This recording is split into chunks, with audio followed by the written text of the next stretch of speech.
नमस्कार, मैं हूं राजन कुमार। आप देख रहे हैं देश डी न्यूज। कोरोना कहर के बीच लगातार चौथे स्तंभ और डॉक्टर्स भी अपना ड्यूटी बखूबी निभा रहे हैं।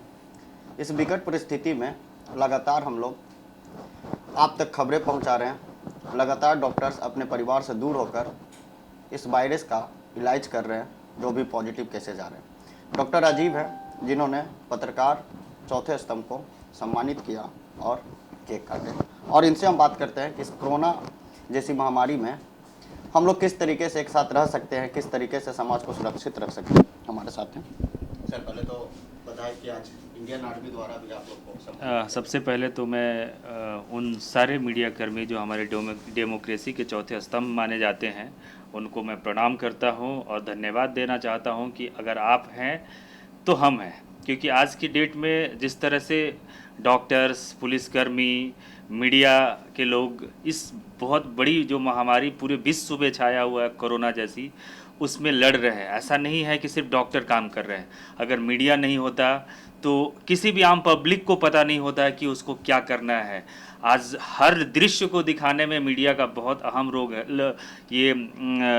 रोल है। उन्होंने यहाँ तक कि अपने जान पे, आपने अभी बीच में न्यूज़ भी देखा होगा कि बहुत सारे मीडिया जो कि अपना काम कर कर के और वो बीमारी से ग्रसित हो जा रहे हैं, फिर भी अपना काम नहीं छोड़ रहे हैं। ये एक बहुत बड़ी हमारे डेमोक्रेसी की एक बड़ी पहचान है कि आज वो सैनिक की तरह पूरे देश में लड़ रहे हैं। लोगों को वहाँ तक जहाँ तक हर एक आम इंसान नहीं पहुँच पा रहा है, एक जो संस्थाएं हैं जहाँ तक जाके और लोगों को अंदर से निकालने की बात है, उसमें अहम रोल जो है मीडिया कर्मी दिखा रहे हैं। क्योंकि वही वहाँ तक पहले पहुँचते हैं और बताते हैं कि कहाँ पे संदिग्ध हैं, कहाँ क्या दिक्कतें हैं, और जिसके कारण से सब लोग, चाहे पॉलिटिक्स के लोग हो, चाहे एनजीओज़ के लोग हो, चाहे ट्रस्ट के लोग हो या आम आदमी हो, उनके अंदर एक जोश भरते हैं और वो लोग सामने आके सबकी मदद करता है। तो मैं पुनः उन सभी को धन्यवाद देना चाहता हूँ और मैं ये चाहता हूँ कि बहुत जल्द हम लोग इस महामारी से वंचित हो जाए। जी सर, तीसरा लॉकडाउन लग चुका है 17 मई को। ये लॉकडाउन आगे बढ़ेगी, वो तो केंद्र सरकार के पर डिपेंड है, लेकिन कोरोना से बचने के लिए अभी तक क्या उपाय करनी चाहिए? देखिए, कोरोना में जो सबसे मेन हर जगह से रिपोर्टिंग हो रहा है कि सोशल डिस्टेंसिंग, क्योंकि अभी तक इसका कोई वैक्सीनेशन नहीं आया है, कोई इस तरह की मेडिसिन्स नहीं आई है। तो ये एक ऐसा युद्ध है जिसमें कि इंसान अपने आप को घर में रख के, लोगों से दूर रख के और इसको जीता जा सकता है। ऐसा पूरे विश्व के जो एक्सपर्ट हैं, जो डॉक्टर साइंटिस्ट की टीम है, जब तक ये कम्युनिटी चेन में कन्वर्ट नहीं होगा इसकी पावर नहीं आती है।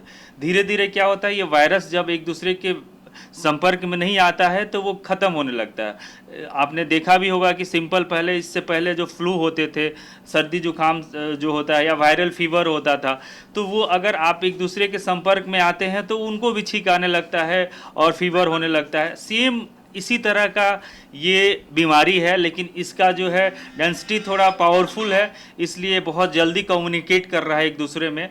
तो इसमें सबसे ज़रूरी जो बातें हैं वो सोशल डिस्टेंसिंग का है।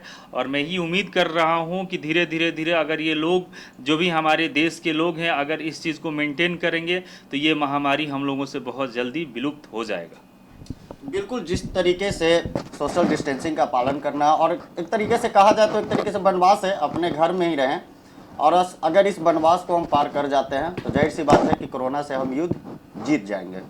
और डॉक्टर राजीव ने भी मीडिया को सम्मानित किया, चौथे स्तंभ को सम्मानित किया। बहुत बहुत बधाई। और देश डी न्यूज़ भी इन डॉक्टरों को बधाई देती है कि इन्होंने अच्छा कार्य किया है, और इंडियन आर्मी भी इन लोगों को सम्मान दिया है। और सबसे पहली बात कि जो डटे हुए डॉक्टर्स लोग, एक बार फिर से उन्हें बधाई देता हूं और तहे दिल से बधाई है। और जैसा कि डॉक्टर राजीव ने कहा, अपने घर में रहें, सुरक्षित रहें, सोशल डिस्टेंसिंग का पालन करें, घर से निकले तो मास्क लगा कर निकले। आप सुरक्षित रहेंगे तब हम लोग सुरक्षित हैं और समाज को सुरक्षित रख सकते हैं। अपने सहयोगी राजेश के साथ राजन कुमार, 10D न्यूज़ पटना।